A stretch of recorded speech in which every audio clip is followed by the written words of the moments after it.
안녕하세요. 병원 개원과 운영을 도와드리는 메딜라이트 TV입니다. 지난 시간 대박병원 입지 선정 전략의 핵심인 나의 진료 컨셉에 맞는 자리 찾기와 입지 조건 분석 4단계까지 알아봤죠?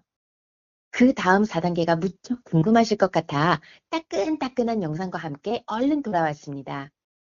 오늘은 오우준 원장님과 함께 나머지 4단계를 더욱 자세하게 알아보겠습니다.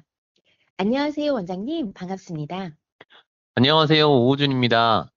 지난 시간에 이어 오늘도 개원 준비 중인 원장님들께 도움이 될 수 있도록 최선을 다하겠습니다. 지난 시간에 나의 진료 컨셉과 타겟 고객의 중요성을 강조하셨는데 컨셉을 정하고 타겟 고객을 분석했다고 해서 바로 입지를 결정할 수 있는 건 아니잖아요. 맞습니다. 아무리 좋은 컨셉과 타겟 고객층을 설정했다고 하더라도 실제 현장 조사를 통해 다양한 변수들을 꼼꼼하게 따져봐야 합니다. 예를 들면 어떤 것들이 있을까요? 예를 들어 임대차 계약서에 서명하기 직전까지 왔는데도 정말 여기가 맞는 걸까? 괜찮은 걸까? 나중에 후회하는 건 아닐까? 이런 불안감을 느끼는 경우가 참 많습니다. 열심히 준비했는데 막상 병원 열고 나서 환자가 없으면 큰일이잖아요. 그런 불안감을 없애려면 어떻게 해야 할까요? 오늘 소개해드릴 입지 조건 분석 8단계 중 나머지 4단계를 잘 활용하시면 그런 불안감을 확실하게 줄일 수 있습니다. 5단계는 임대료 및 유지비용 분석입니다. 아무리 좋은 입지라도 과도한 임대료는 병원 운영에 큰 부담이 될 수 있거든요. 그래서 예상 매출 대비 임대료 비율이 적절한지, 주변 임대 시세와 비교했을 때 합리적인 수준인지 꼼꼼하게 따져보고 적정한 임대료를 분석해야 합니다. 예를 들어 A 지역과 B 지역의 유동인구 대비 임대료, 평균 매출 대비 임대료를 비교 분석하여 어느 지역이 더 유리한지 판단할 수 있습니다. 유지비용도 누락되는 것 없이 최대한 챙겨서 예측해야 합니다. 관리비, 공과금, 인건비, 소모품 비용 등을 예상하고 관리 계획을 세우는 것을 미리 하셔야 합니다. 병원 운영 초기에는 비용 절감이 중요하기 때문에 공동구매나 리스 활용 등을 통해 비용을 줄이는 것도 고려해 보시고요. 계약기간, 갱신 조건, 인테리어 지원 여부 등의 임대 조건도 꼼꼼하게 확인해야 합니다. 계약서 작성 시 특약사항이나 원상복구 의무 등 함정이 숨어있는 경우가 있으니 주의해야 하고요. 또한 예상치 못한 추가 비용 발생 가능성을 염두에 두고 예비 자금을 확보하는 것도 중요합니다. 예를 들어 시설 유지 보수 비용이 생각보다 많이 들 수도 있거든요. 병원 운영 비용 예상 계획을 세울 때 전문가의 도움을 받는 것도 좋은 방법입니다. 임대료와 유지 비용까지 꼼꼼하게 따져봤다면 이제 병원 규모와 시설을 어떻게 할지 결정해야 할 텐데요. 네, 6단계는 병원 규모 및 시설 계획입니다. 진료 과목, 예상 환자 수, 타겟 고객층의 선호도를 고려하여 병원 규모와 시설을 계획해야 하는데요. 진료 공간은 진료 과목, 의료 장비, 의료진 수 등을 고려하여 효율적인 공간 설계를 해야 하고 진료 컨셉에 맞는 의료 장비를 선정 후 공간 배치를 고려해야 합니다. 또 환자 및 의료진 동선을 최적화하여 환자들이 불편함 없이 진료받을 수 있도록 진료실, 검사실, 처치실을 배치해야 하고요. 대기 공간은 환자 편의를 최우선으로 생각해야 합니다. 쾌적하고 편안한 분위기를 조성하기 위해 잡지, TV, 와이파이 등을 준비하는 것도 좋고요. 고객 만족도가 높은 병원 대기 공간 사례를 참고해서 카페형 대기실도 고려해 볼 만합니다. 파우더룸, 타르실, 화장실 등 필요한 편의 시설을 확보하고 이곳들을 어떻게 관리할 건지 관리 계획을 세워야 합니다. 비상벨, 휠체어 경사로, 안전 손잡이 등 놓치기 쉬운 편의 시설도 꼭 챙기시고요.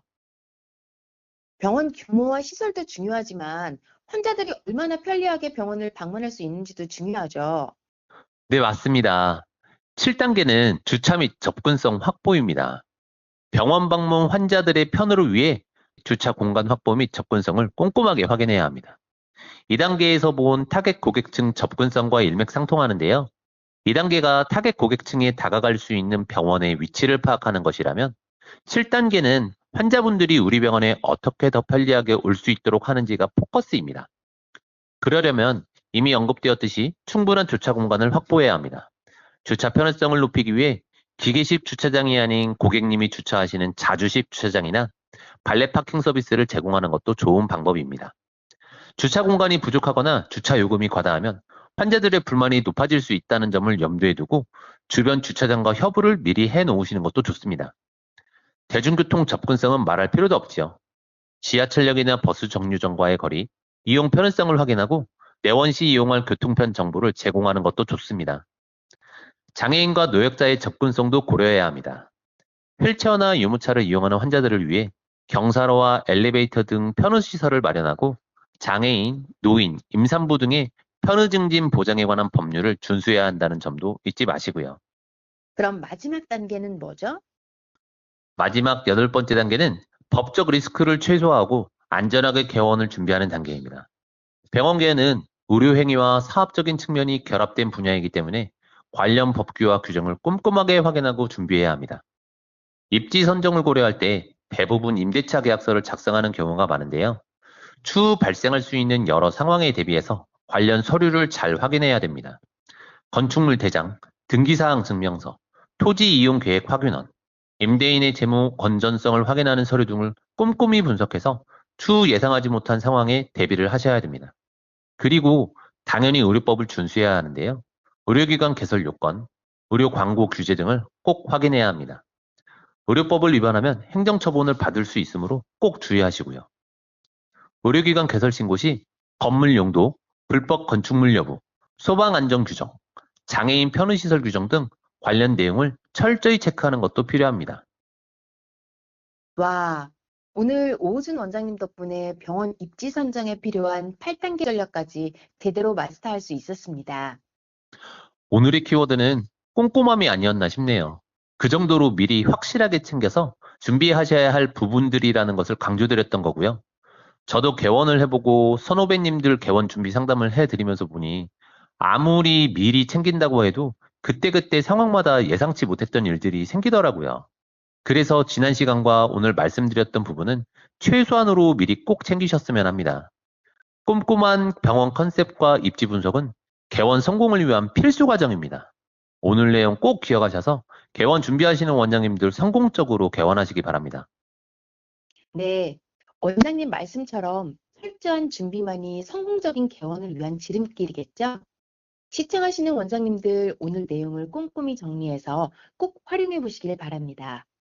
혹시 오늘 영상 내용 외에도 병원 개원이나 운영에 대한 궁금증이 있다면 댓글이나 메딜라이트 아카데미 네이버 카페를 통해 질문 남겨주세요.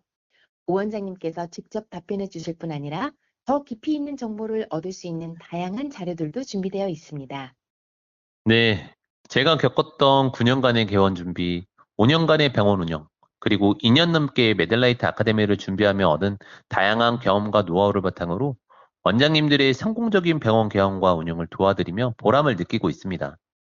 특히 의사라면 진료만 잘하면 된다는 생각에서 벗어나 의사 사업가로서 필요한 지식과 마인드를 갖추는 것이 얼마나 중요한지 강조하고 싶습니다. 원장님의 그런 진심과 열정이 많은 원장님들께 큰 도움이 될 거라 생각됩니다.